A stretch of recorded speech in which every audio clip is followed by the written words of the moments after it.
निजाम चल रहा है? चल तो रहा है लेकिन आइडियल नहीं है। जब भी ये हाइब्रिड निजाम होता है ना, जिसमें सिविलियन और मिलिट्री मिलके चलते हैं, तो मुश्किलात होती हैं।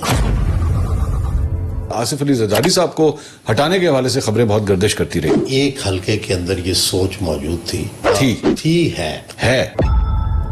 फील्ड मार्शल आसिम मुनीर जो है वो शायद सदर बनना चाहे। ये प्रपोजल्स तो दी जा रही हैं। क्या इस मौजूदा सेटअप ने भरपूर कोशिश की है कि मलिक रियाज साहब वादा माफ गवाह बन जाए? बगैर वादा माफ गवाह के भी मामला तय हो गए थे।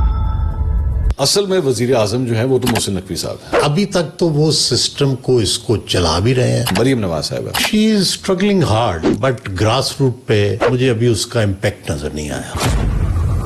5 साल पूरे करेंगे। जितनी देर तक पीटीआई ताकतवर है, ये हुकूमत चलती रहेगी। बुशरा बीबी का असर रसूख है इमरान खान साहब के ऊपर। आज मैं पहली दफा ये बात कर रहा हूँ और आपसे कर रहा हूँ, इमरान की सियासत में जो बड़ी गलती शुरू हुई वो बुशरा बीबी के आने से हुई। ऑफर की गई है। आई एम 100% श्योर कि उन्हें ये ऑफर की गई थी कि बली गाला चले जाएं, अच्छा। सिस्टम को मान लें और खामोशी से बैठ जाएं। गंडापुर साहब लेके गए थे मैसेज और इस पे तो बाकायदा उन्होंने जूती उतार ली थी। गंडापुर? जी गंडापुर पे जूती उतार? जी।